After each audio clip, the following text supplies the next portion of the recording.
everyone, welcome back to the True Crime Friday podcast. This is episode 27, Ted Bundy. It was gonna happen. The Bundy was gonna happen. He was gonna come to this podcast. He just has to.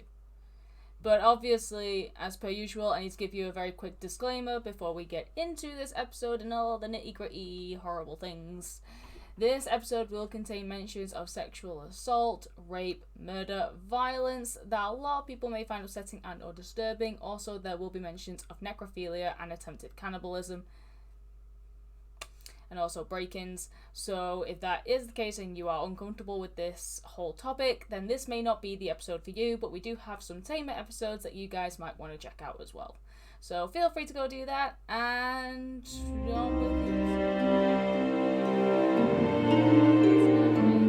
Matt, let's hope this works. Let's hope it works.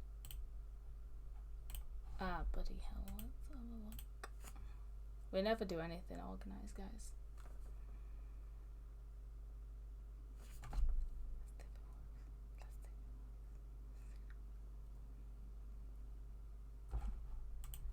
Yay, straight away this time.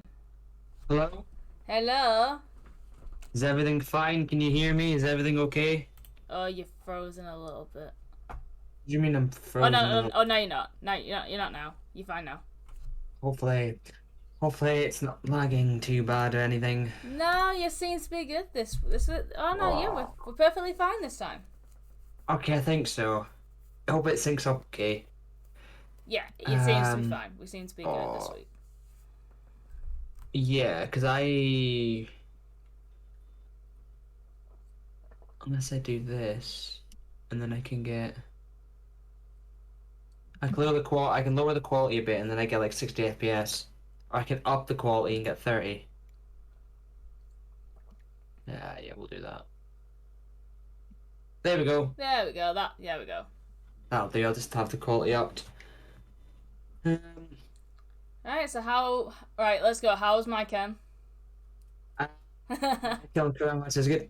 Sorry, I don't know what's going on. I don't know if you can see, but I'm trying to tag them in my post, but it's just not letting the tags come through. But regardless, because I'm thinking if they did any chance of seeing my post and like it, but my chem was a little insane. Not gonna lie.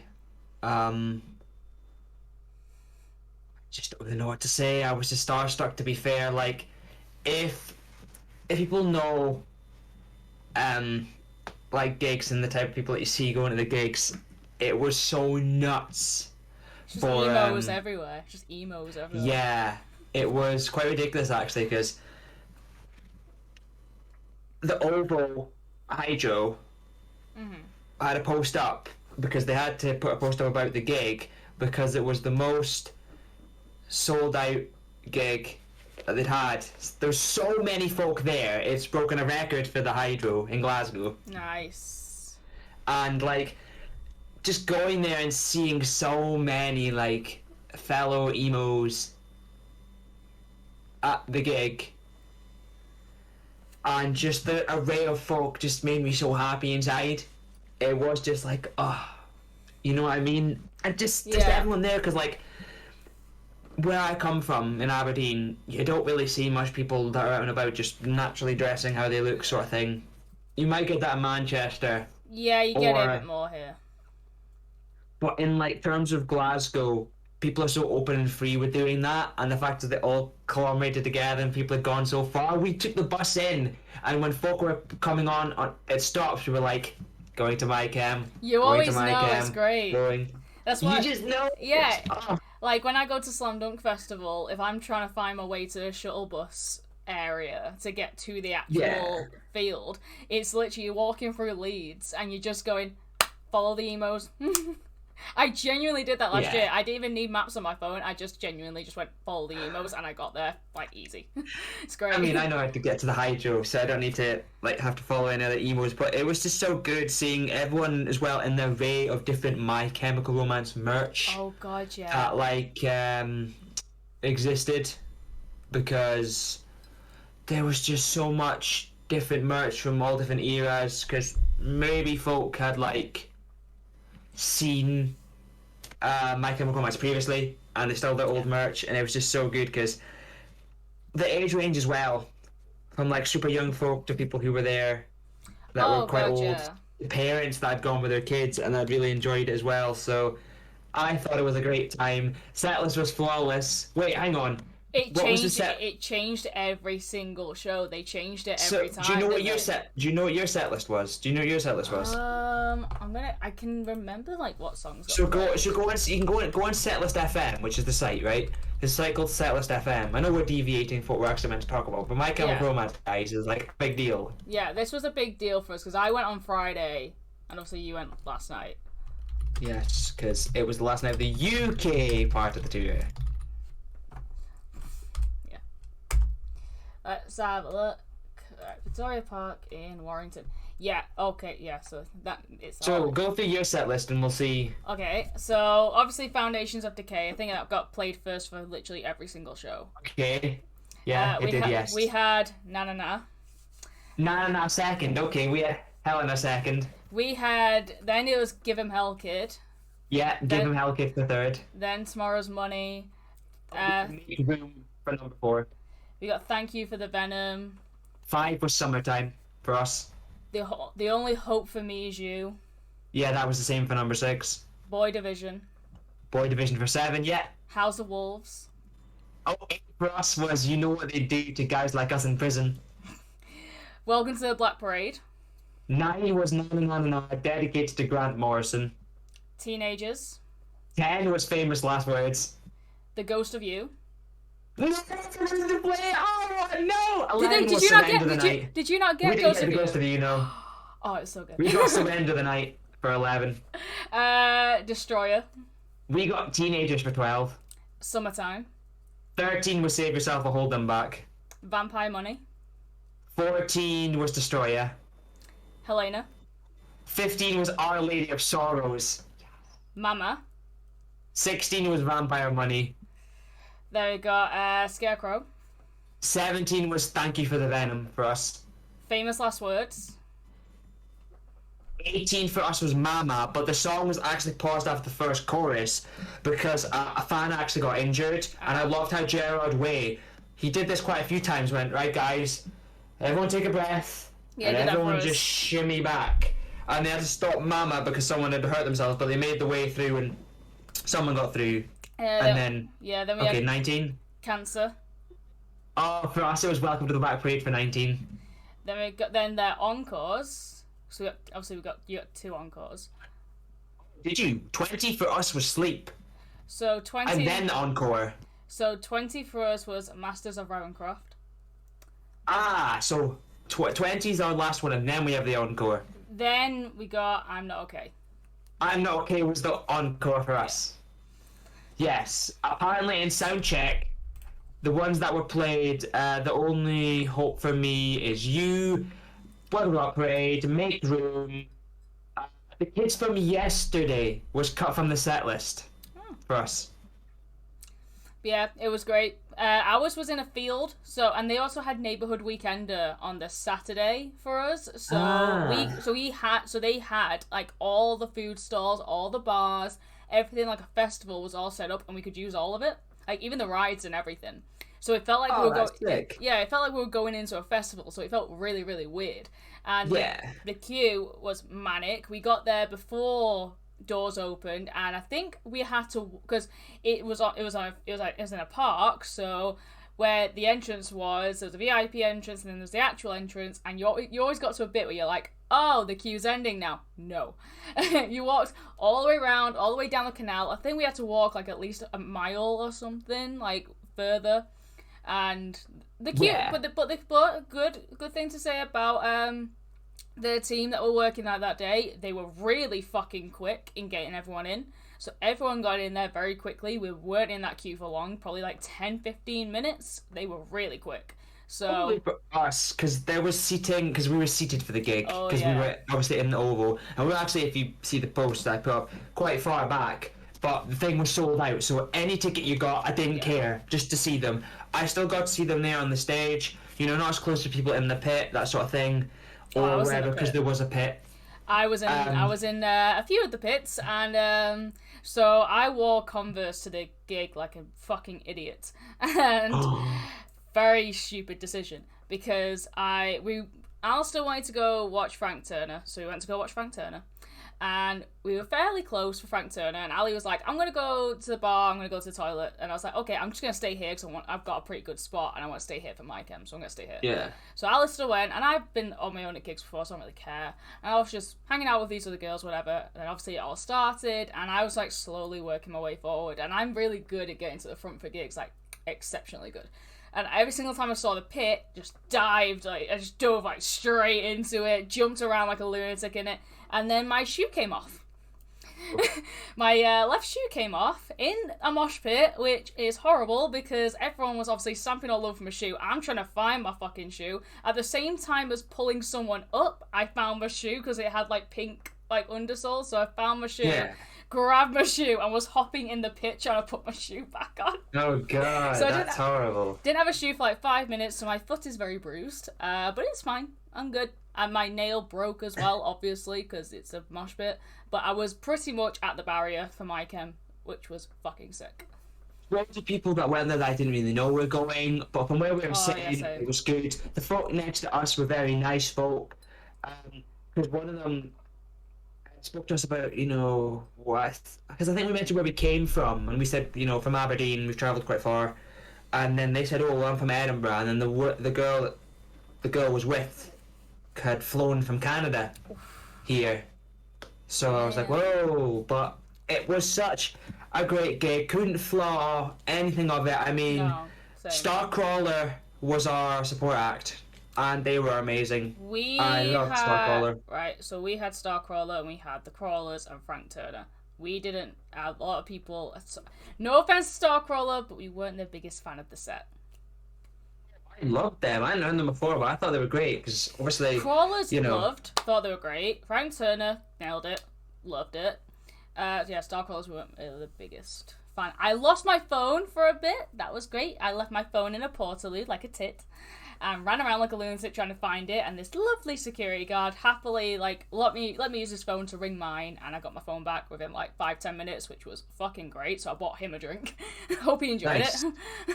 What piece of merch did you get? Because I got one, and I got I don't know whether you could see it. Oh yeah.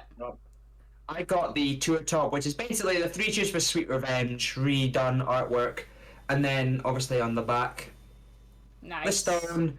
That shows you all the gigs, where they've been, the gigs on the tour, and the ones that are to come, and obviously Glasgow's on there, because it's the last one in the UK, then they go to Paris. But no, I thought it was quite good. I did debate on getting the one that was like the magazine cover. Oh, yeah. There was a magazine cover one that was there, and my mate debating on getting the flag. But there was an umbrella being sold as well, merchandise-wise. So I didn't know what was on that. So I didn't get the merch. I didn't get any merch because the merch stalls were fucking rammed, and we were like, But Alistair got some merch, and I've already stolen it like a little bit. So well, they were rammed for us, but like as soon as you came in the door at the Oval, we just went in the queue there as soon as we came in to get the merch and just get it straight away, and we made it fine. And I'm so happy, and everyone is so happy because it's the amount of people there that, like me, this meant so much to them, the gig, the fact that it's probably a life-changing experience that we'll never get again. Oh, 100%. Because of the tour again, then okay, there's band, but this is like before, this happens, and obviously everything before this, there's been nothing because of the gap, the breakup. So this is the special gig. But yeah, we honestly just had a great time. Couldn't fault it. Love going to Glasgow, and it's my chem. What more do we need to say? True. Flawless from every single member of the band. Exactly. Also, Alistair got the Decay hoodie. He got that. Which, to be fair, I've worn it. It was like 60 quid. I remember everyone being like, he spent 60 quid on a hoodie. I'm like, yeah, and it's a very comfy hoodie. I've tried it on. It's absolutely lovely. Very good material. 10 out of 10. Yeah, it's that top. it's quite good. I mean, I've got a bag down there of all the stuff that I got in Glasgow because there's quite a few CDs and stuff in there because I did a bit of hauling because trying to when you go to Glasgow, there's shops that you might have that we do have, sorry, in Aberdeen, but stock wise they'll have better stuff or more stuff than us. So I managed to pick up some nice stuff in there, and yeah, we just came home today, a little shattered because I went to a club afterwards. Oh yeah, so. Can you believe it? I went to a club. I went to one of practically my first alternative club. But alternative clubs, if you are like a very alternative person and your music taste is like that, they're just great. Because what was great about it is that the club actually was not usually open on a Monday. Cat House, it's infamous in Glasgow, but it usually wasn't open on a Monday. But because in Glasgow there was 3 gigs going on, so there was My Chemical Romance, there was Knuckle Puck with Hot Mulligan, I think, and Meshuggah. So nice. I went to MCR. I know folk that went to Knuckle Puck and Hot Mulligan, and then I met up with a guy who I know who's at Meshuggah and met members of Meshuggah. So basically, they opened Cat House and they're like, well, if anybody has a ticket to any of these gigs, free entry. Oh yeah, it was Satan's open apparently that. An hour later. Apparently an hour later it was open. Than usual. So. Yeah, Satan's do that. Satan's pretty much basically if there's ever like a rock gig, whatever, in Manchester, Satan's Hollow most likely will do an after party where it's just that kind of music related to that band, and obviously mostly that band being played pretty much all night long. And because we were in Warrington, Satan's Hollow is in Manchester City Centre. It's like 45 minutes away. Yeah. They did the whole free entry is until 1 in the morning. And we got in because there was an after party also in Warrington at Asylum that they were doing a after party as well, hosted by Sean Smith from The Blackout. And so they were also doing an after party. So the Satan's was just like, it was busy, but like busy for the same as it is on a Friday. Like there was no difference in how many people were there. So we got in very quickly, free entry, as per usual. It's a night out in Satan's. I'm used to it now. But it was great. It was a very good night because my friend Luke surprised me. Well, not surprised me. He basically just got my friend Sparky out. And Sparky was my friend that moved to Australia for 3 years. Obviously, I know he's been back for a good few weeks. I've seen him lots of times. But didn't expect him to be out because he doesn't go out early anymore. As soon as I saw him, I literally just screamed and gave him a big hug and it actually winded him. So, sorry, Sparky. Damn. Yeah, I liked going to the club because there was people I met there. And other people that I just didn't know and now I'm good friends with. So, and the music they played was good. I will admit, there was a floor that we went in. There was like a floor that was kind of split into 2. There was 2 bars, and as soon as I went in, they were playing like Megadeth, Symphony of Destruction. I'm thinking yes, and then it was more metal based on that one. But the fact is, it had stuff from like While She Sleeps to Rammstein. Tenacious D's Tribute, but then on the upstairs floor when we went up there, because the other people I was with were like, what's upstairs? I'm like, oh, have you not been? And they're like, no, let's go. They pretty much played My Chem, and I think at one point they played the entire Black Parade. But then it was after that I lost it when like Simple Plan, I'm Just a Kid, and Blink-182's First Date came on, and I'm like, yes. Oh! Yeah. And the mate who went to Meshuggah was so funny because his name's Max. And he could 2-step. You know what 2-stepping is, right? Mm-hmm. He was just like 2-stepping to all the songs that he wouldn't 2-step to. It was like hilarious. And everyone was like watching him and they was like, whoa! But all in all, great experience. And I will be going back to that club. I finally feel at home that I've gone to a club where it's actually decent music and there's people there of my type. Although, a few people there looked like just, Yeah, I'll take you to Satan's Hollow if you're ever in Manchester. We'll do that. I will. Whenever I'm down, I will. Great gig. This is definitely going down in history for me. Well worth every penny. Well worth it. Yeah, I didn't get any merch just because I've got Slam Dunk this week, literally in 2 days, and then I've got Download Festival next week, so a lot of money needs to be saved. But no. The episode today, it is Ted Bundy. Woohoo! We're recording this episode now just before I go to Slam Dunk Festival, but this episode is going to come out next week on the week of download. So this will be out on the 10th. So you already know that now if you're listening to it or watching it, whatever you want to do. But yeah, we're pre-recording a couple episodes just because it's going to be a very hectic couple of weeks where I'm going to be packing, unpacking, packing, unpacking. For you. So, yes. Not for me. Yeah, I'm going to Slam Dunk North and I'm going to Download Festival. So if you see me there, say hi. But you might be listening to this on your way, basically on your way down or up to Donington. And if you are, awesome. If you are going on the Friday anyway. But yeah, so Ted Bundy, might as well have gotten this cunt out of the way because he is a... Can I say something first though? Because it just reminded me of when the boy who spoke to me out at the club said he went to go into Glasgow to see Bob Villain, and obviously they'd cancelled. And then it reminded me, well, we're doing an episode on Ted Bundy, and Bob Villain is a band to play on Bob Dylan. I listened to a band called Dead Bundy, which is clearly a play on Ted Bundy, so I think they're really good. I'm just going to plug them now. Go listen to Dead Bundy. It feels weird that I say I listen to Dead Bundy because of how close it is to the word Ted Bundy. And he's They're dead. not anything in the realm of, like, serial killers, because Ted Bundy's a psychopath. And But they're nowhere near in that realm, but check out Dead Bundy. If you like Ted Bundy and you want a band that's got a funny name and good music, check them out. And also Ted Bundy's dead. Little spoiler, but he's dead. So. Yeah, they're not.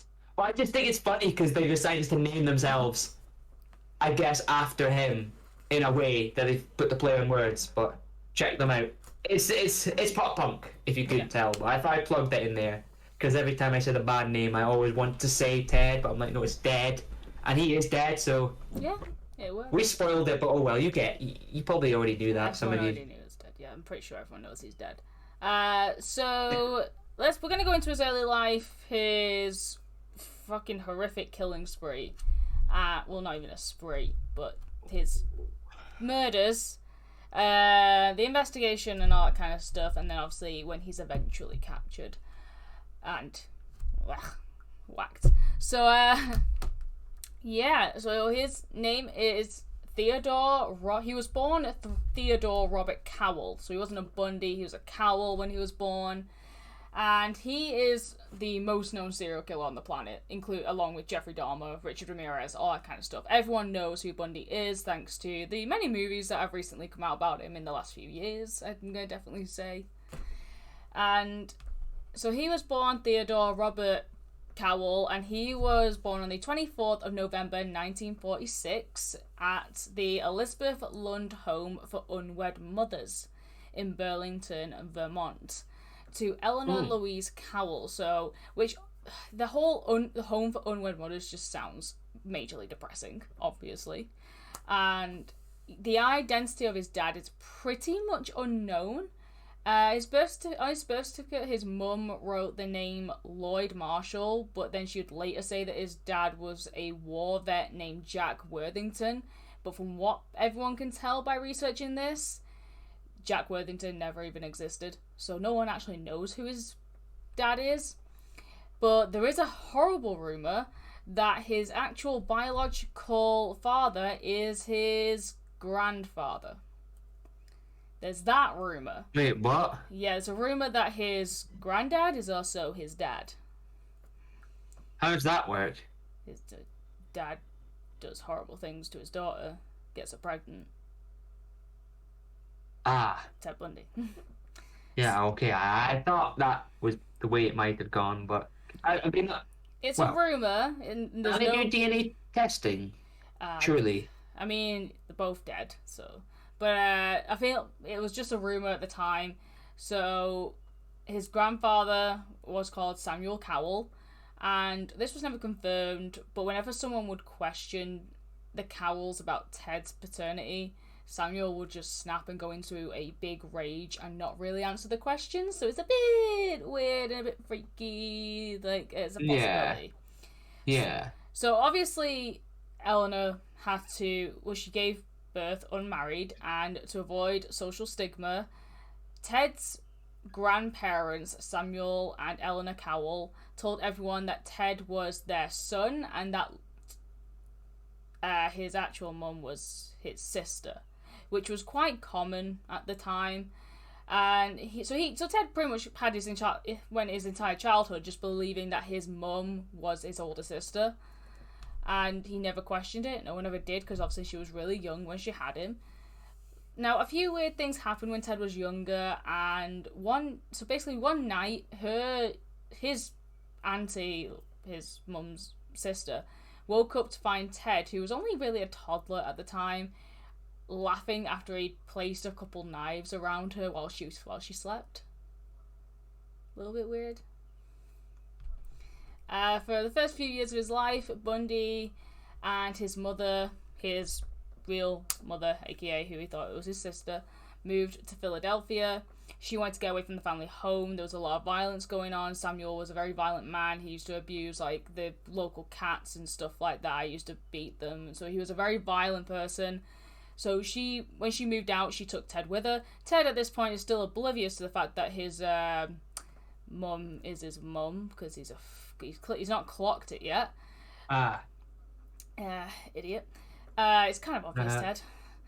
So they moved to Philadelphia, and in 1950, Ted and his mum, who he still believed was his sister, moved to live with relatives in Washington.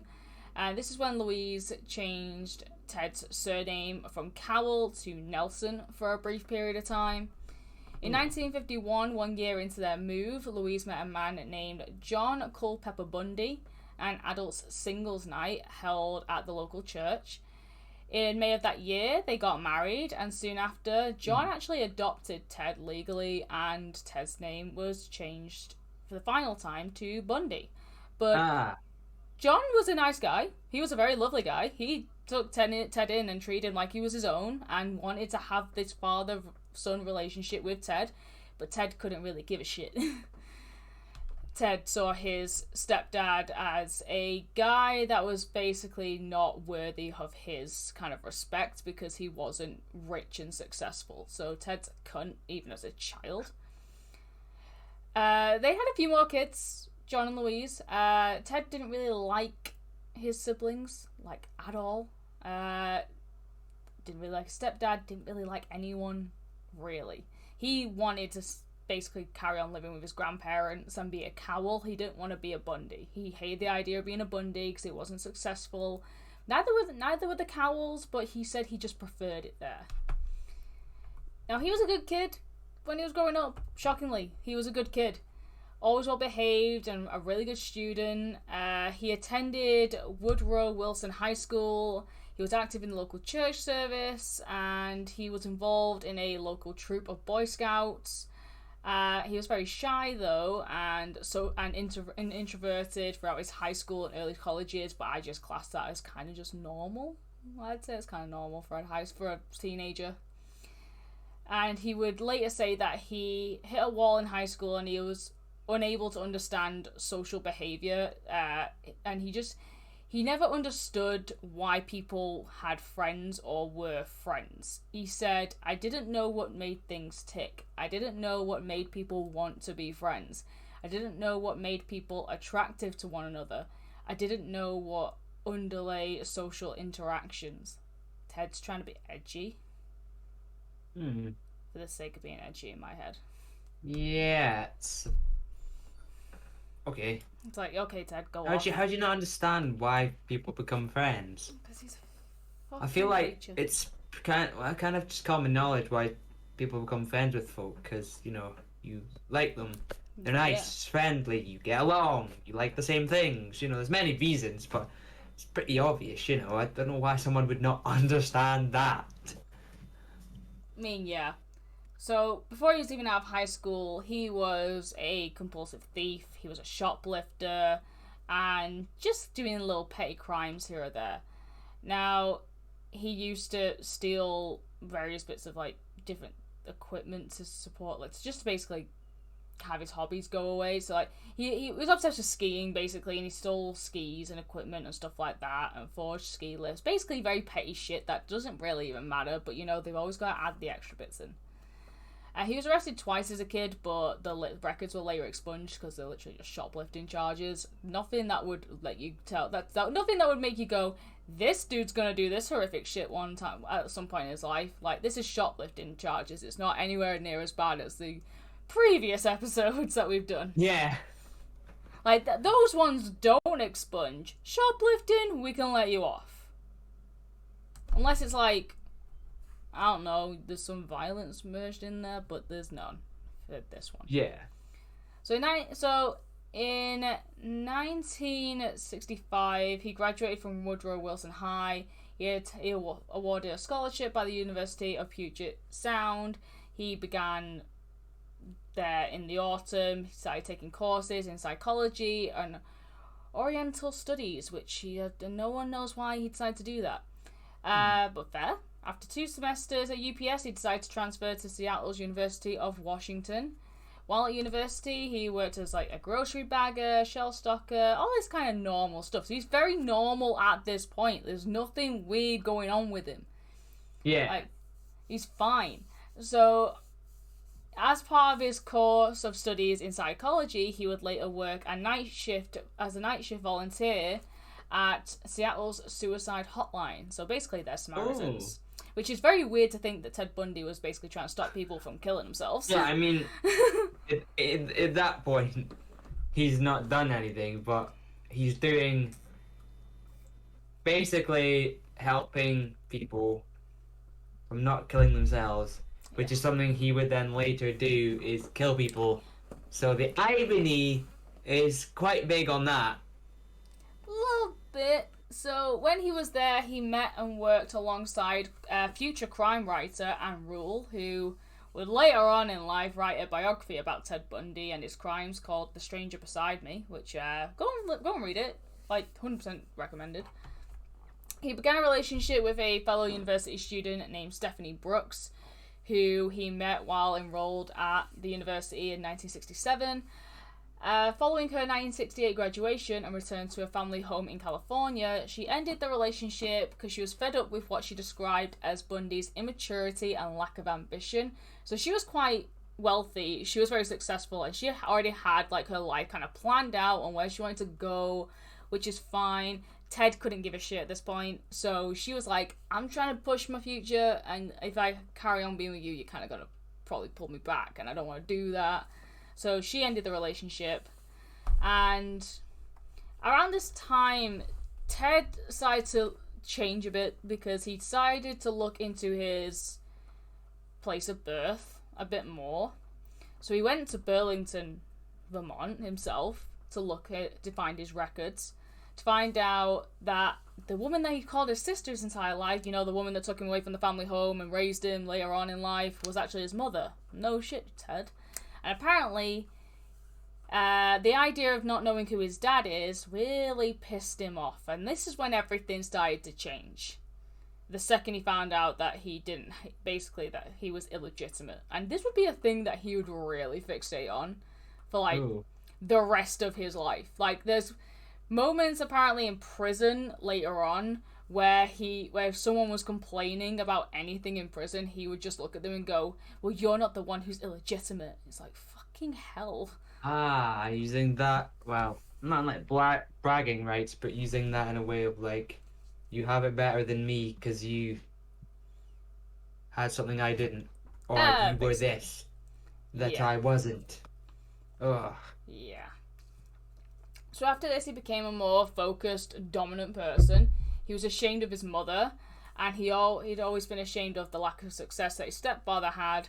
So in 1968, he managed the Seattle office of Nelson Rockefeller's presidential campaign and attended the 1968 Republican convention in Miami as a supporter as well. So he started to try and get his way into the Republicans. Of course, he fucking did.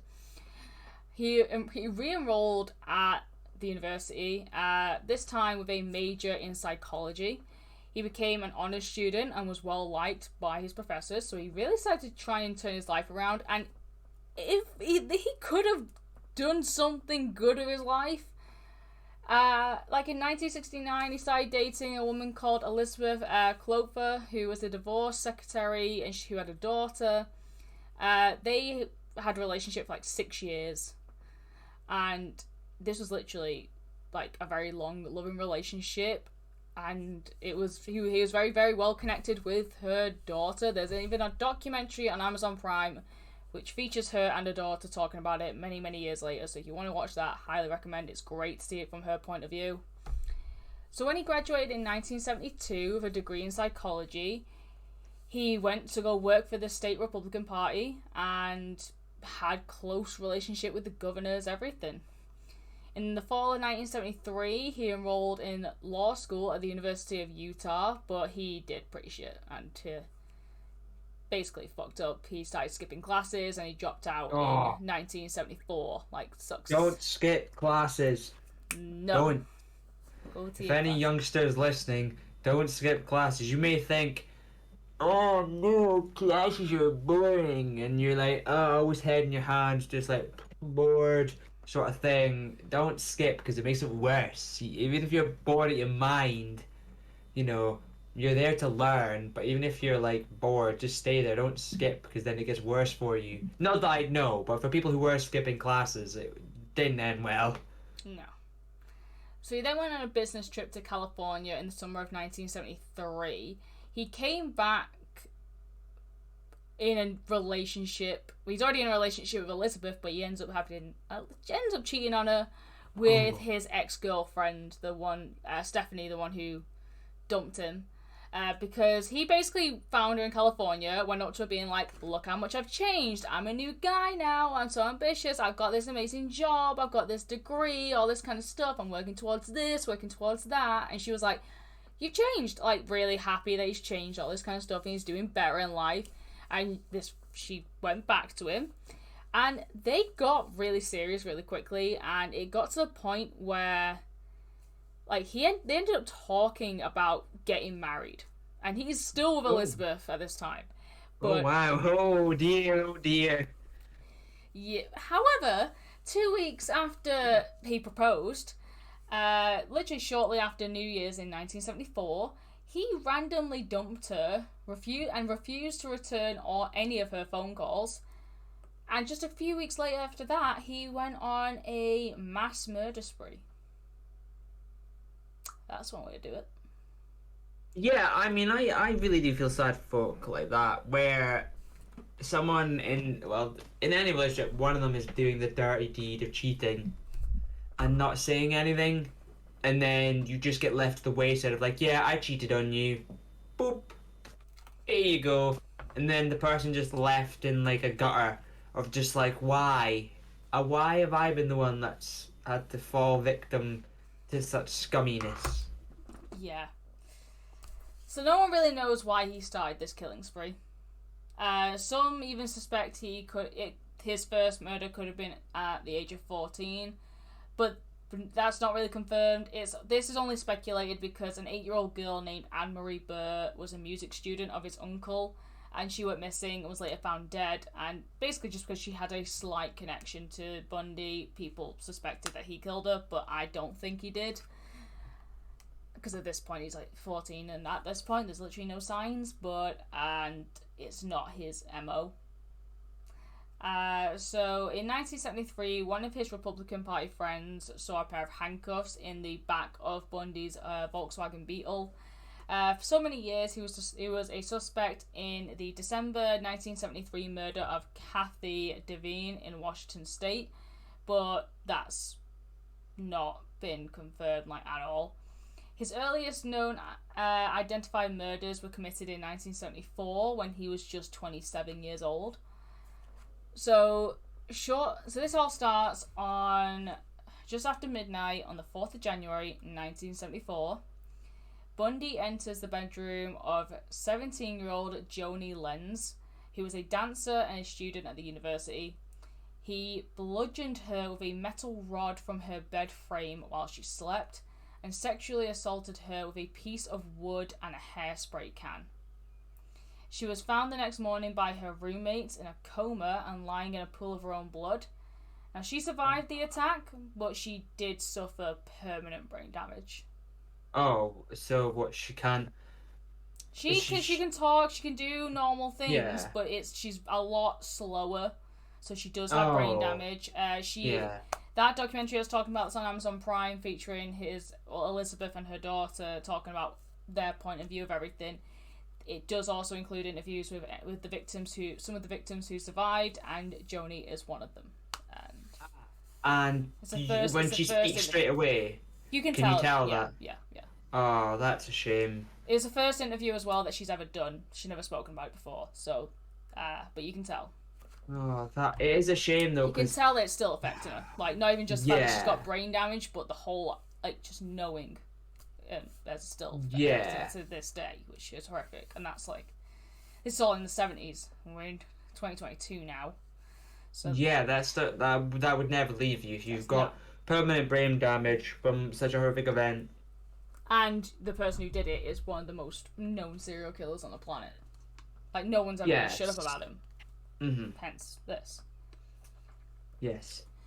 So his next victim was Linda Ann Healey, who was another university student and his cousin's roommate, ironically. In the early hours of the 1st of February 1974, Bundy broke into her bedroom, knocked her unconscious, dressed her in jeans and a shirt, wrapped her in a bedsheet, and carried her away. Now, after this, women started disappearing at a rate of roughly once a month. On the 12th of March 1974 in Olympia, Bundy kidnapped and murdered Donna Gail Manson, a 19-year-old student in the Evergreen State College.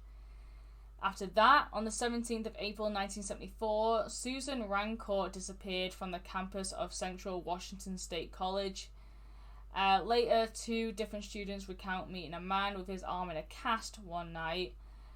3 nights earlier, who asked for their help to carry a load of books to his car. So this is kind of a frequent thing that he does, which is putting his arm in fake slings, fake casts, faking injuries to try and get very lovely, helpful women to help him with whatever he needs to do and get stuff to his car, and that's when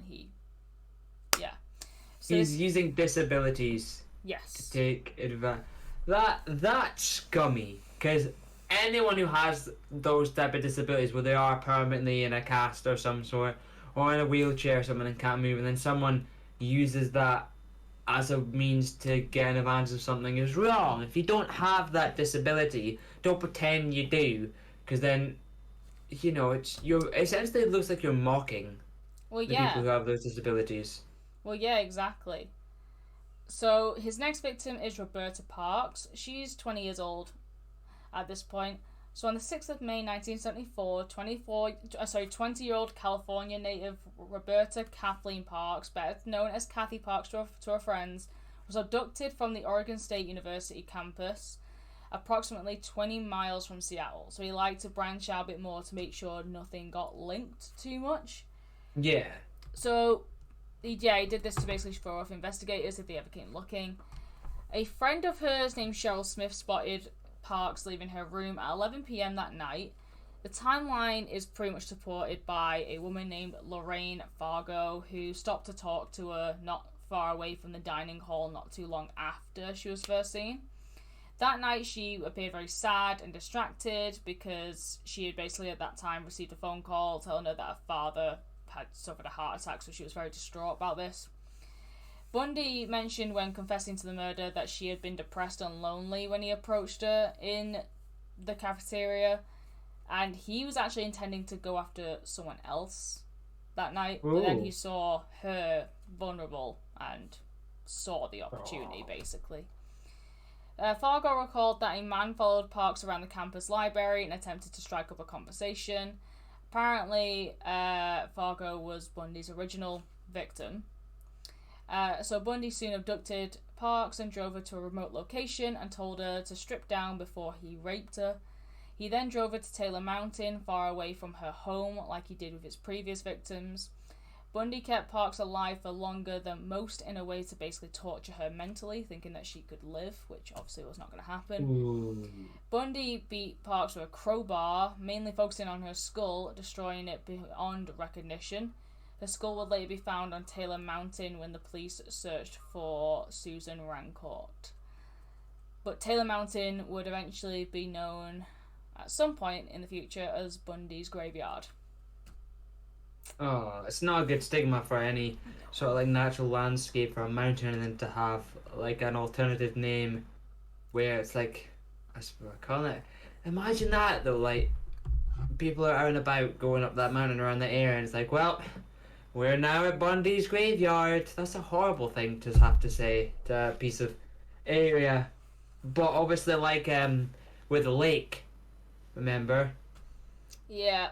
Where the bodies were dumped there, they just natural parts of land become high-V hotspots for serial killers to just use to dispose of people. So they, areas just get kind of ruined by serial killers. Not ruined completely in the way of like it's not there, but ruined in the sense of if you go there, you just feel weird and there's a stigma, and you feel a bit funny because of what's happened there and what it's got its associations with.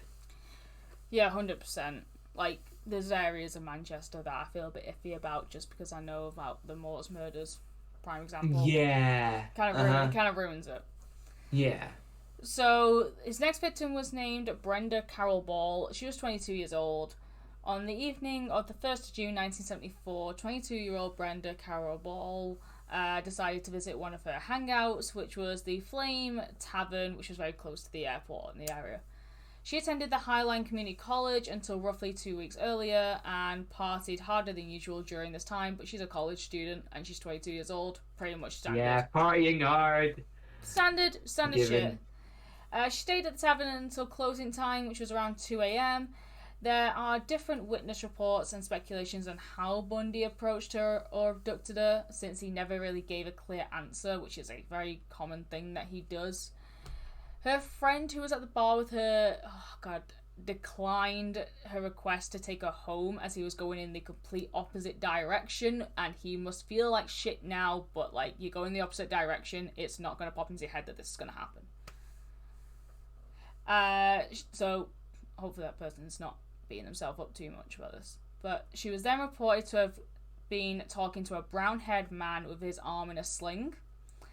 Bundy speculated that Ball was abducted from the tavern parking lot as to throw off the police, who were at this time looking for the campus killer, as he had been dubbed by local media at the time. So he basically was like, oh, I probably did it because of this.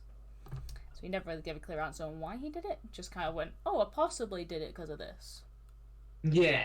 But bear in mind, a lot of the time with Bundy, he's confessing to a lot of murders when he's in prison to try and delay his execution.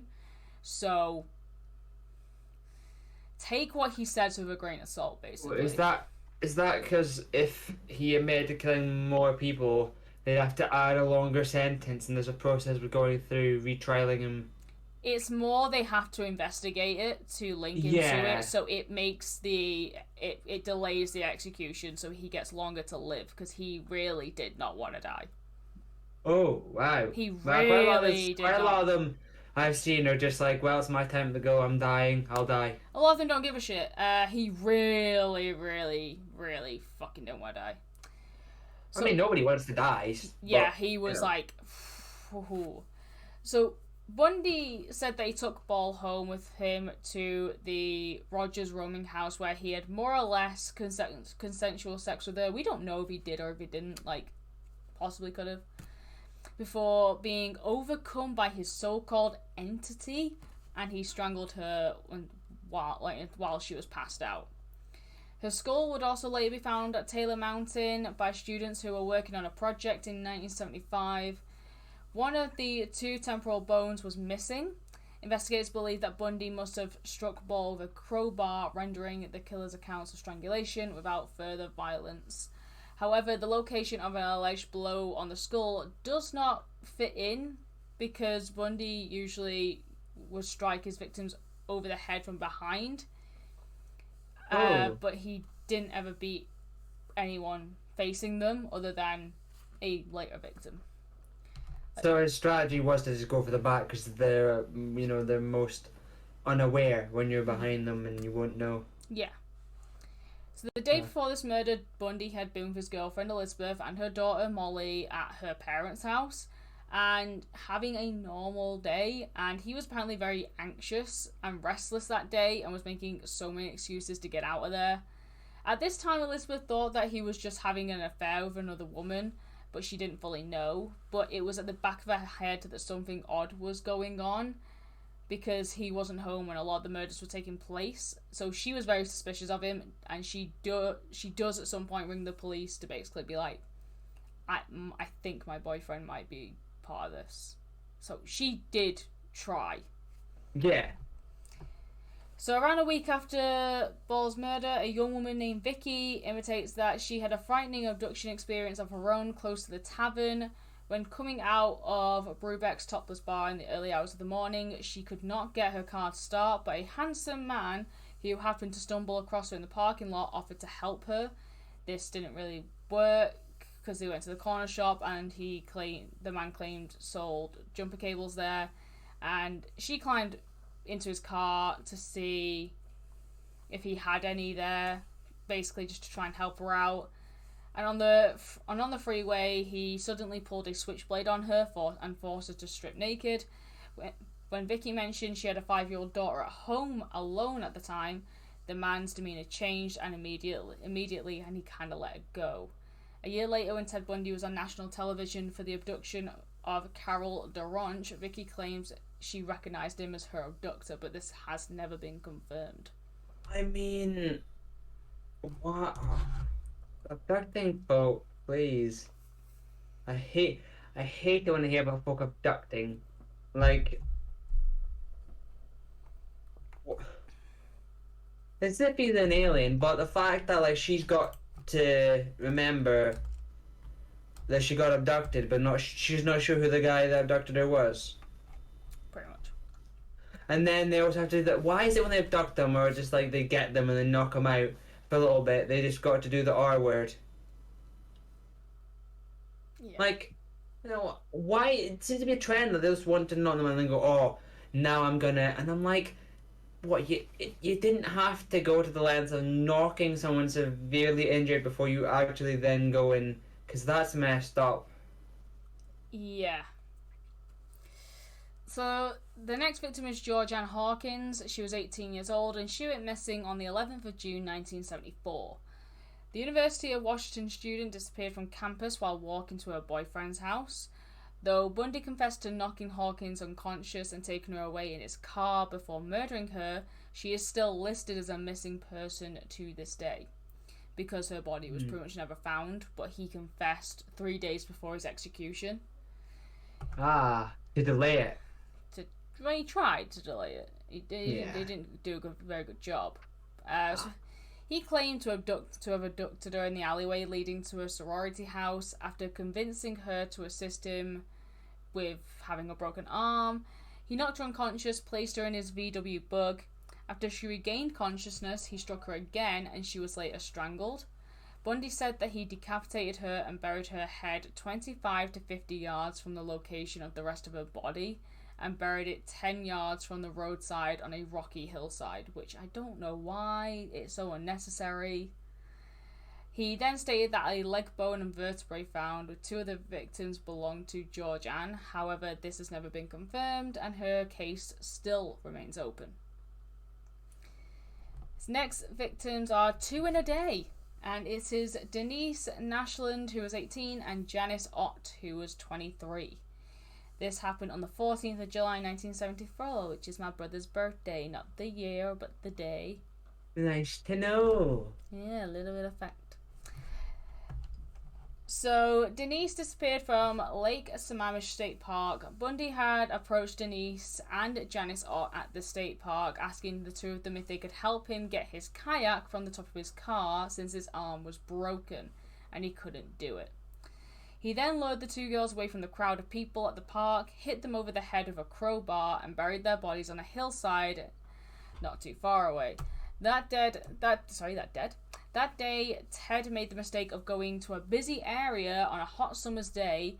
That day, he approached multiple women at the state park, asking them for a hand with getting his kayak from his car. Multiple women either ignored him or declined helping him, seeing as it was odd that a man with a broken arm would be going in a kayak, which is a very good point. Yeah, I mean, unless it was a double kayak, which would then mean that you could have someone in the front, one in the back paddling, Someone using the oar and the other person doesn't have to do anything, but I would assume it would have just been a single one. And if you've got a cast, well, good luck trying to maneuver a canoe with one paddle. True. So he spoke to multiple people that day and even introduced himself as Ted. Idiot.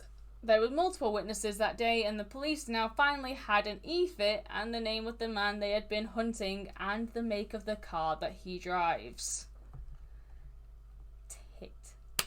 He's exposed himself. They always do.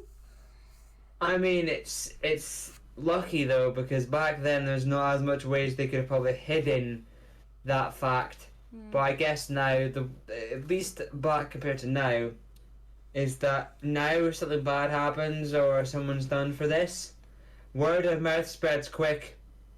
I don't know what it was like for there, but I feel as though in the UK, if shit goes wrong, words get sent quickly to others about what happened. Oh yeah, there's like schools from in like Newcastle or something that would reach schools in London. Like rumours and shit that would just pass through multiple schools in the country. Yeah. Yeah, like shit like that. So his next victim is Nancy Wilcox, who was 16. She has been missing since the 2nd of October 1974. She is believed to have been murdered by Bundy, and she disappeared near her home in Holiday, Utah, after she went out to buy a pack of gum. He confessed to sexually assaulting and strangling her, then burying her body near Capitol Reef National Park, which was located about 200 miles south of Salt Lake City. But her body has never been found, and she is still down as a missing person. Which is really annoying. There's a lot of these. Yeah, I hate missing people because you want the justice to be done and to know what's happened to them and to think that they could, well, wherever their body is, it's still there. Who knows where it is, or if they are alive, where are they now? And do they ever want to, especially in a case like this, do they want to let themselves be known as one of the ex-missing in action people that Ted Bundy might have killed or might not have killed? I don't think people would want to go out and benefit off that and just keep to themselves, but... This is true.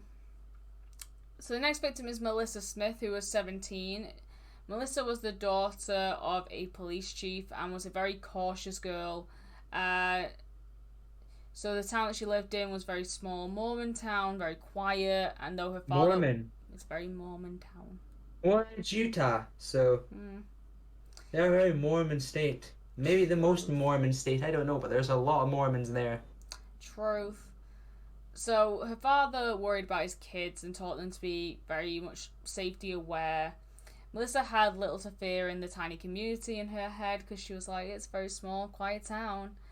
She was 5'3". She was a very small, pretty girl by all accounts, with long dark hair parted in the middle. Now, this is a thing that's very specific because pretty much all of the girls that were Bundy's victims were pretty girls with long dark hair parted in the middle. They all looked like his ex-girlfriend, who was the one from California, the big successful one. They all had the same haircut as her.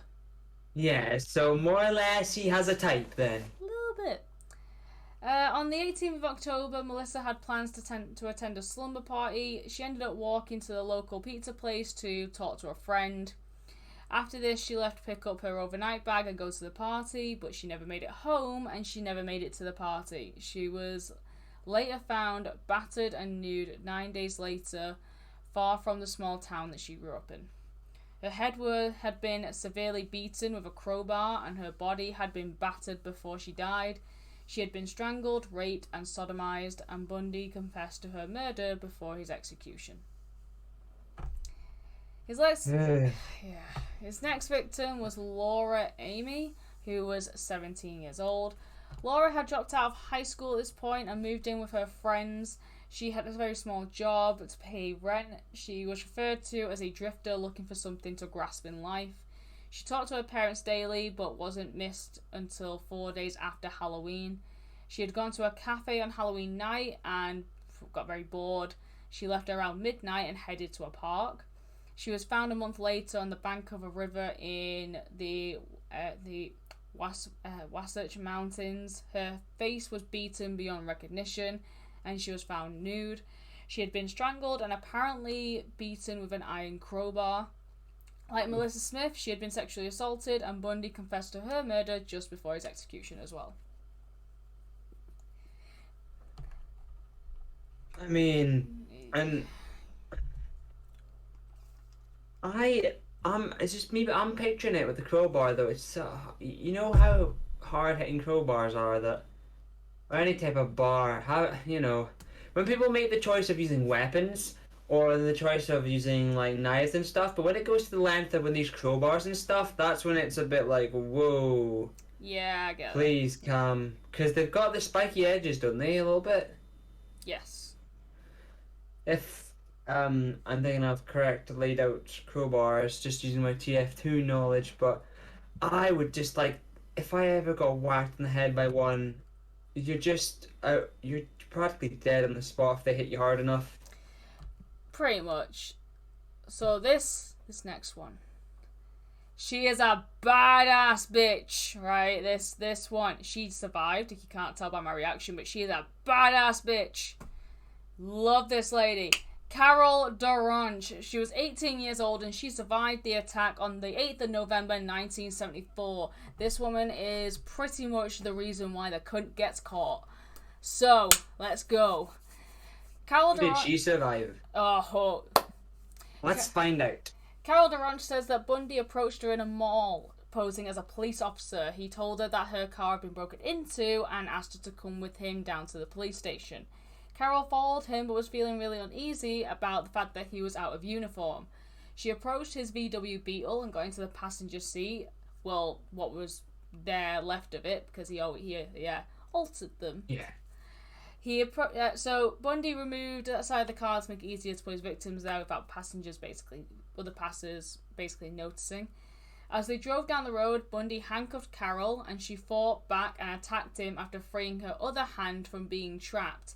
She then opened the car door while it was moving and launched herself out of it. Bundy stopped the car and went after her. He got on top of her, attempting to put the handcuffs back on her, but then a coming car disturbed him and he got into his car and drove away. She flagged down the car and explained what happened, and she was then taken to the police station, giving an accurate description of Ted Bundy. The investigators were already looking for a man named Ted at this point. They took her handcuffs off her and kept the handcuffs as evidence to later connect a key with them. So it's quite badass though. The whole thing of like when it's the thing of like the car, the car's moving and they just jump out of it. I thought about that before. Like, imagine the time I have to do that.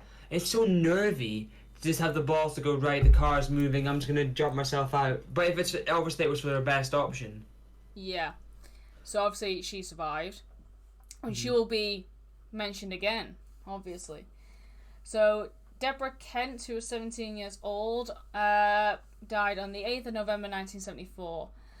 On this day, Deborah's younger brother was at the local ice rink and she offered to pick up her brother while her parents were busy. She hurried to the school parking lot around 10:30 p.m. Several people who lived near the school later admitted to hearing two short, terrified screams coming from there in between the time of 10:30 and 11 p.m. They described them as coming from someone in mortal terror, but they didn't. They even walked outside, but they could just see darkness. And they went to go try and see if there was any source to the screams, because it was so dark. They were just like, it'll be fine. A father of one of the students in the high school play that was on that night told police he arrived late to the play and saw a light-coloured VW Bug racing away from the school. A small handcuffed key was found in the parking lot, and when it was brought in, the police identified it to the key that fit the handcuffs that Cowell Doranj had brought in. Ooh. Nothing else turned up, but Bundy confessed to her murder before he was executed. So there's a few other ones that we're going to just throw off because there isn't too much info, which sucks. So Karen Campbell, who was 23, on the 12th of January 1975, she was heading to a hotel room in Aspen when she disappeared. Her body was found beaten to death and left near a dirt road. Julie Cunningham, who was 26, died on the 15th of March 1975. His second victim in Vale, Cunningham was walking to a restaurant to meet up with a friend. When she offered to help Bundy, he was pretending to struggle on crutches. He kidnapped her and put her in the trunk of his car, where he drove to a desert and strangled her to death and left her body there. Between the 1st of March and the 3rd of March 1975, her skulls and jawbones of the skulls and jawbones of Healey, Rancourt, Parks and Ball were found on Taylor Mountain. Bundy later claimed he also dumped Donna and Manson there, but no trace of her was ever found, and this area, like I said earlier, would later be known as Bundy's graveyard.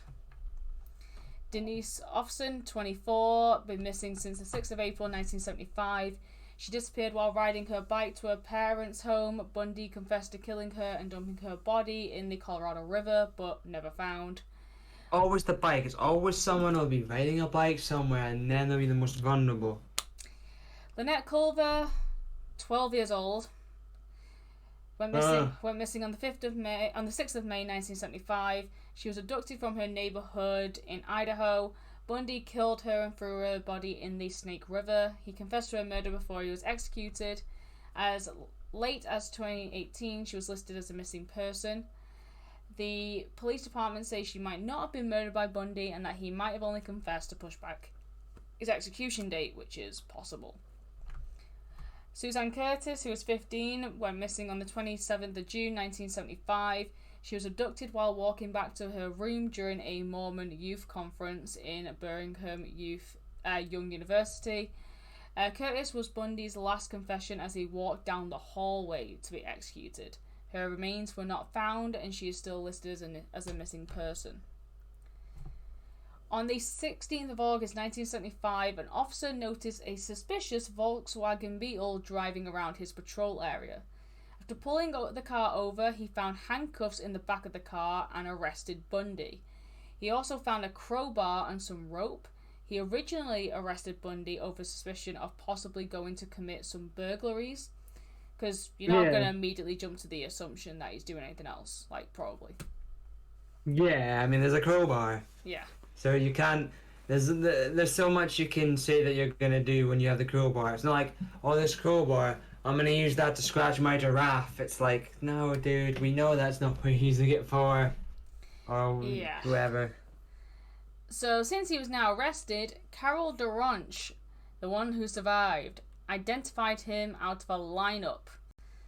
In March 1976, he was convicted of aggravated kidnapping, which put him behind bars while investigators tried to connect him to many unsolved murders in Washington, Colorado, and Utah. During this time, he decided to represent himself in court, despite many people telling him, don't do that. But he did it anyway. During his trial for the kidnapping of Carol Doranj, Ted asked the... this is so annoying. Oh, God. So, Ted asked the security guard during the break if he could go into the court's library to do some research on his case. Because he was defending himself, he had the access, which makes sense. But go in there with him, dipshit. Or close the window. The police officer allowed Ted to go into the library alone without shackles or handcuffs. Why would you let him to go alone? Ted then went to the library window that was open, jumped out of it, and ran into the woods. As you do, but why would you leave the window open? It's as if you're doing that intentionally and like not thinking of, oh yeah, I want some like cold air to come in because it's quite hot in here. And then I'm pretty sure if you're trained in the police force, they wouldn't make you do silly decisions like that. Yeah, so he stayed in the woods for days, basically breaking into cabins for shelter and food. He soon stole a car that he found outside a cabin, changed his clothes, and drove to the edge of town to basically try and get to freedom. By this time, the police had already, sectioned off the town, obviously. Ted pulled up to the town's exit, saw the police, turned the stolen car around when he saw the police waiting for him, and the police were like, well, that's him, obviously. So they chased him down, and he was arrested again.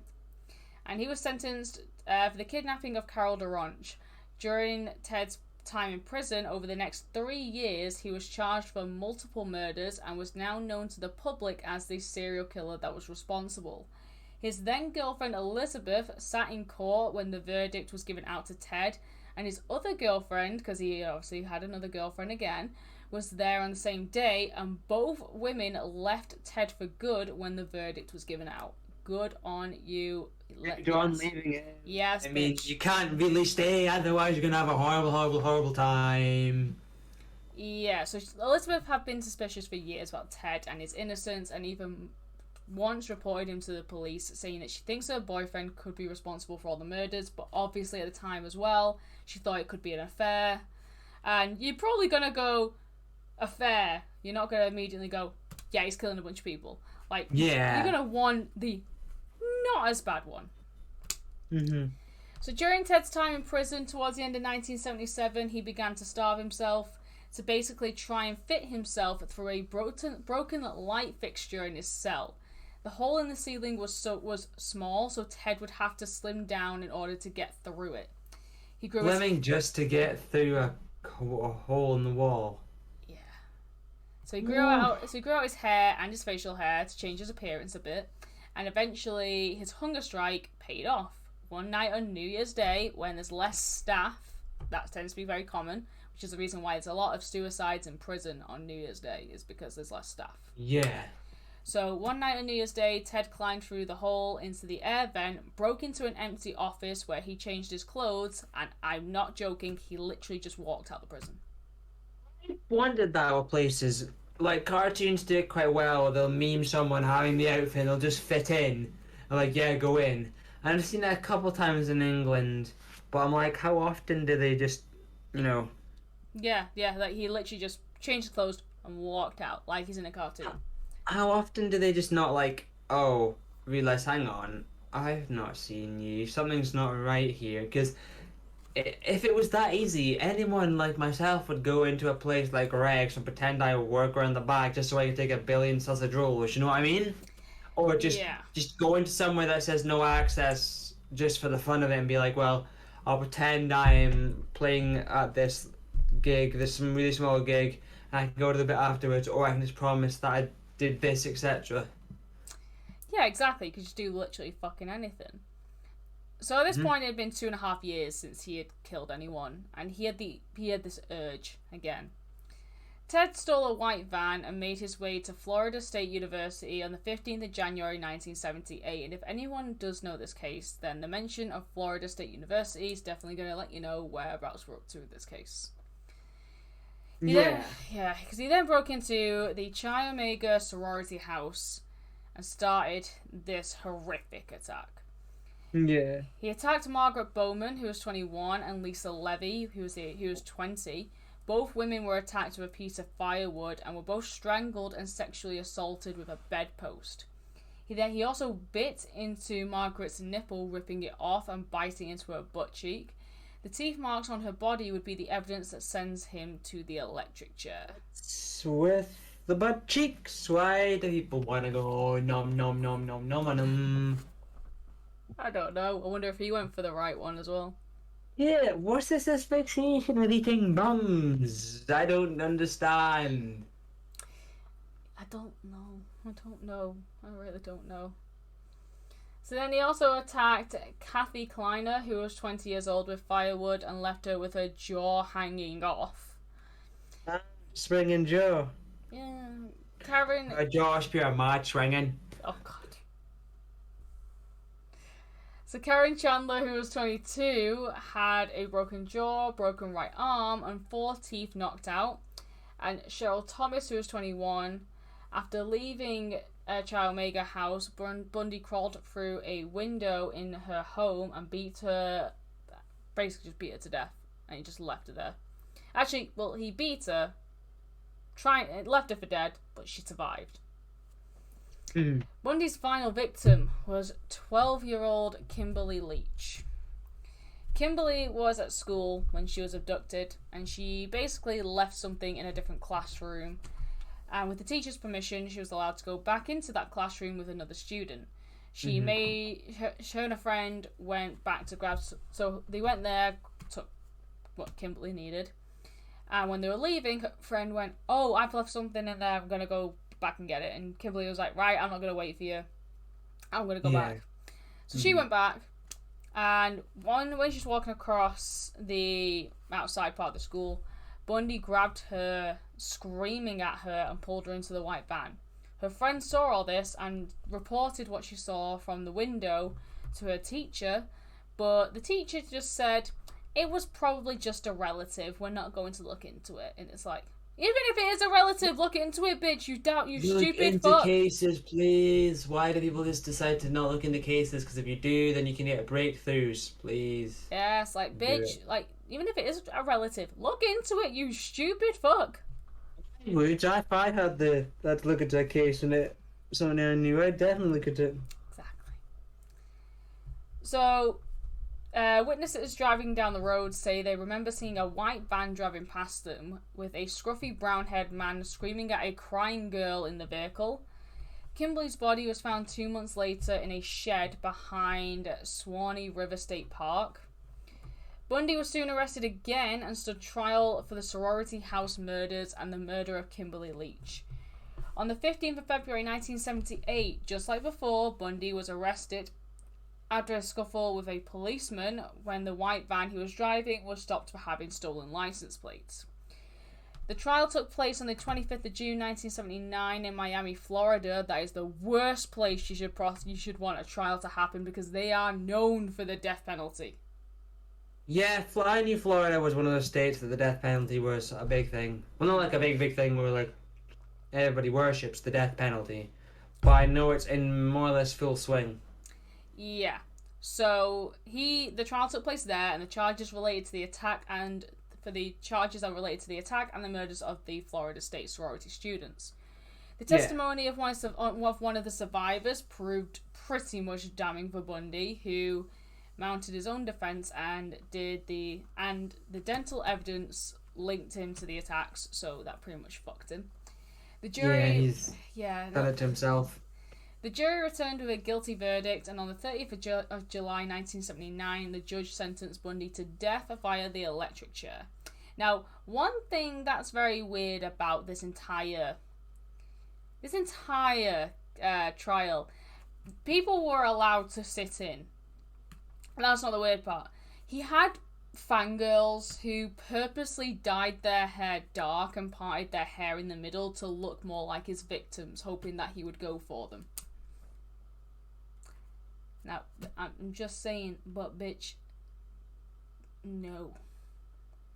There was even one girl who did all that, and whenever she was in the courtroom, she kept winking at him, and he looked at his girlfriend at the time, who was called Carol Ann Boone, and he said to Carol, "Can you make sure she doesn't come into the courtroom anymore, because she's really freaking me out." And it's like, bitch, if Ted Bundy's freaked out by you, take one really long fucking look in the mirror. Like, Ted Bundy is scared of you. Maybe you need to rethink your entire life for a quick second. So he continued to maintain his innocence, and the third trial was related to the murder of Kimberly Leach, and that commenced on the 7th of January 1980.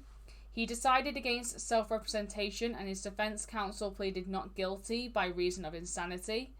Bundy had lost all traces of his confident demeanour by this stage, and the volume of forensic evidence and eyewitness testimony linking him to the crime pretty much convinced the jury to again return a guilty verdict. Another sentence of death by electrocution was handed down on the 7th of February 1980. Also at this trial, Bundy got married. At the time, there was a law in Florida that stated if marriage is declared in court before a judge, it is legal. So Ted, being a former law student, pretty much knew this all too well, and he invited his then girlfriend Carol Ann Boone to the stand to testify on his behalf. It was then that Bundy asked her to marry him by saying, "So Carol, do you want to marry me?" And she said yes. And he says, "Well, good, because I want to marry you too." And they were legally married from that point onwards. You okay?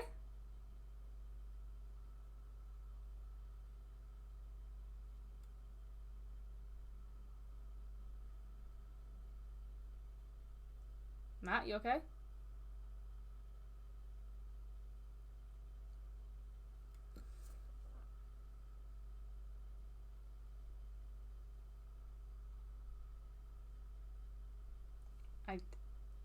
My mic's definitely working, right? Yeah, my mic's working. Yep. You good? Mm-hmm. We're almost done. Yeah, no, I'm just trying to process it more, the way that these people are doing the killings and everything, trying to take it more in. All, and I wonder, this man, just his way of thought is not as similar to some of the others, No. but he is still quite, fucking in the head somewhere. There's no connecting wires, you know what I mean? Yeah. Yeah, that's basically... Yeah. So, like, in 1982, he had been on death row for 2 years. And it was then when Carol Ann Boone gave birth to a little girl. So she claimed that Bundy was the father, even though he was on death row when the baby would have been conceived. Yeah. So according baby with a death row dad. So according to the guards from within the prison, there were 2 ways that this could have happened. So they weren't allowed special visits like most prisoners are. Most prisoners can actually have those visits, but he wasn't allowed. One where it's on the table, and the surgeon will sit down and they'll speak to them in a room. They just give them a bedroom. They just go. Oh. Go on. Do you want? Oh, in that case, they actually allow them to. But Ted wasn't allowed this. Oh. So. Yeah, obviously, because yeah.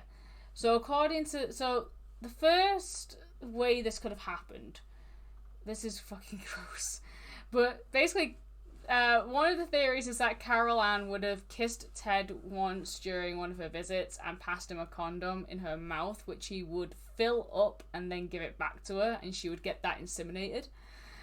Why did you have to pass it via the mouth? You've got hands. Just pass it with the hands. Because they gotta do it secretly. And doing it with the mouth secretly? What? Yeah, apparently. Well, she'd pass it through while she kissed him, wouldn't she? Yeah. Oh, that's a weird image I'm getting in my head now. Why? Yeah. Oh. Now the second theory is that an officer allowed them to have sex behind a vending machine in the prison.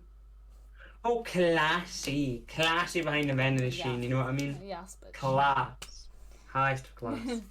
So the daughter's paternity has never been proven, and in 1986, as more confessions from Bundy came out, Carol Ann finally realised that he was guilty, and she divorced him straight away and moved herself and her daughter far away from Florida, and no one knows who the daughter is, her name, anything, which is how it should forever stay.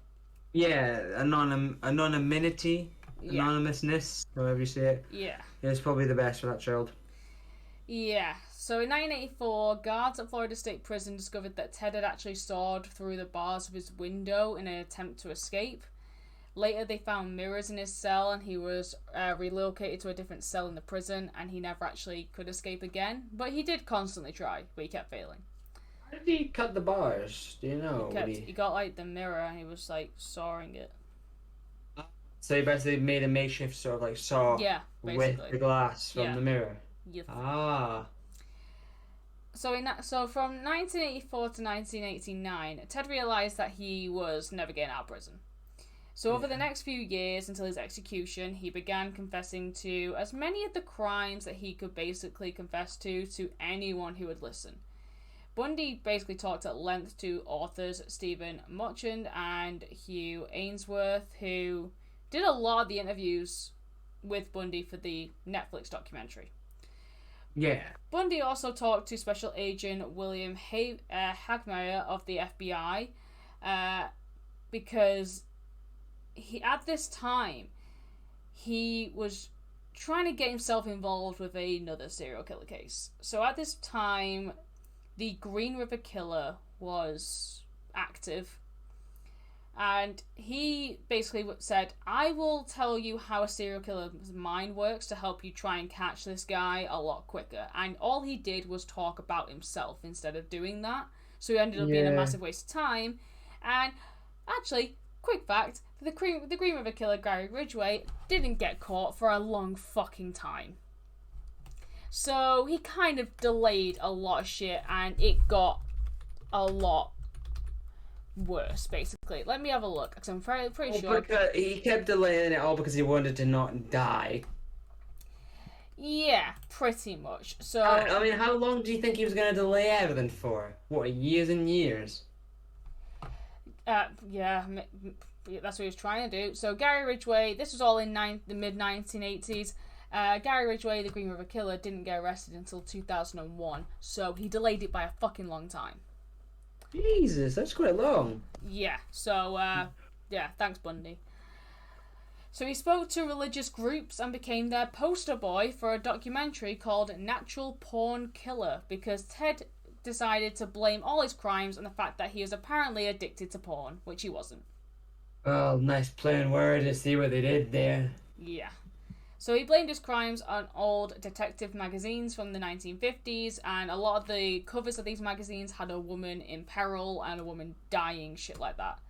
But he would also tell his old friend Ann Rule that this wasn't true, and that he apparently had never read those magazines at all. So he's just constantly bullshitting. Yeah.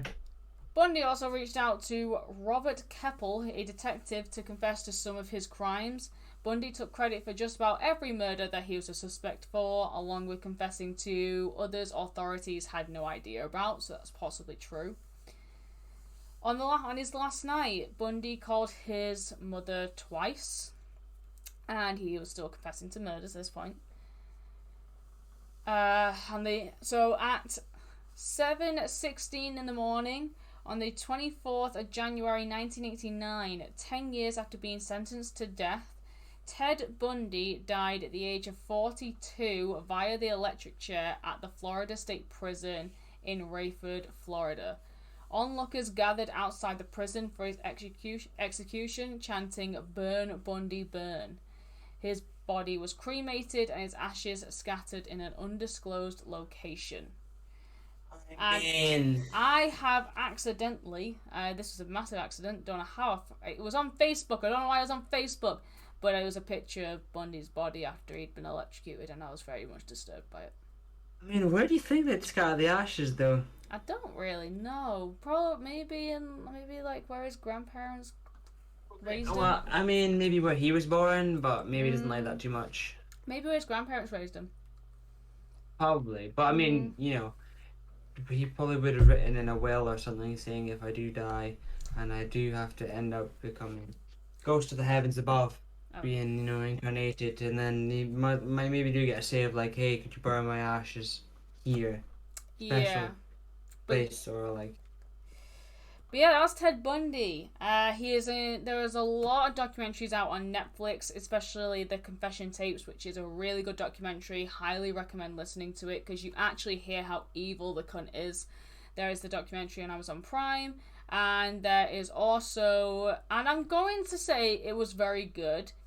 It was the recent movie with Zac Efron starring as Ted Bundy, and he does a terrific job and hits the nail on the head with it. It's really good. They get everything bang on right. So, highly recommend that one because it does help you see a bit. You don't see him commit the murders. It's mostly to see it from the girlfriend's perspective and everyone else's perspective and how they wouldn't have known, basically, to show how he would change.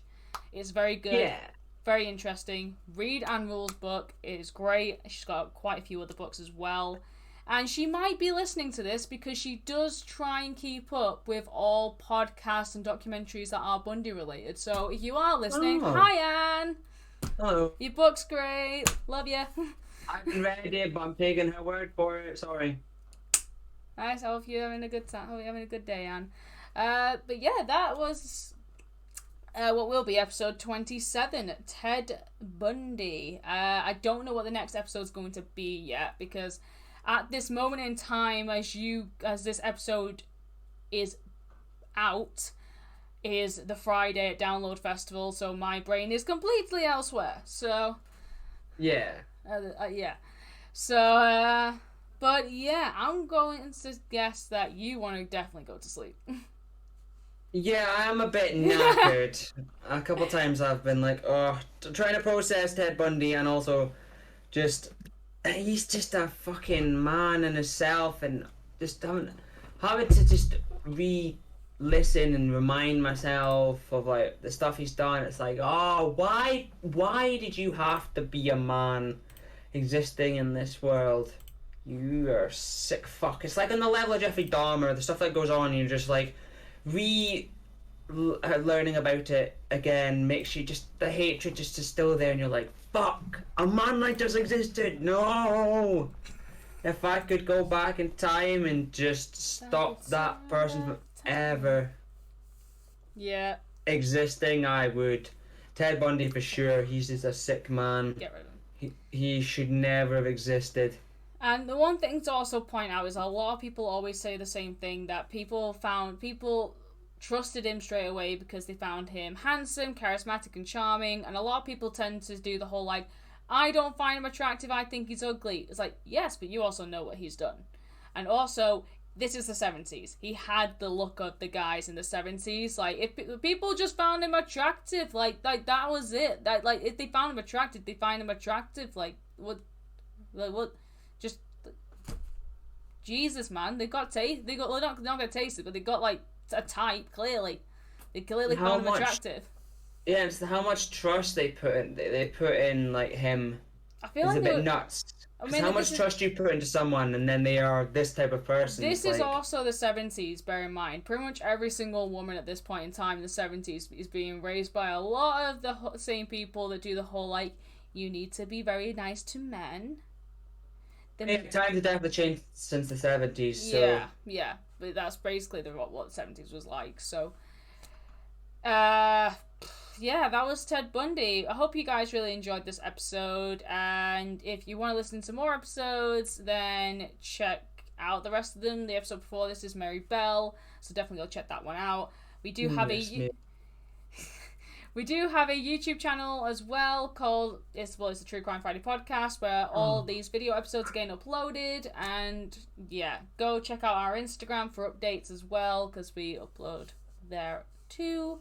But yeah, thank you guys for listening. I hope you have an incredible festival season, because it is now kicked off in the UK. Festival season has started, so I hope you guys have a very great time. And if anyone else went to My Chemical Romance over any of the tour dates, then please let us know what you thought of it, your thoughts, and how your experience was where you were. Yeah, let us know how that went, because we enjoyed it, and 100%. I'm pretty sure everyone who went did. I've not heard a single bad word. The only bad word I've heard is that Milton Keynes is a shithole, but we already knew that. So, but other than that, we'll see you guys next week for another episode, and I'm gonna let Matt go to bed now. So, bye. Yeah. Bye.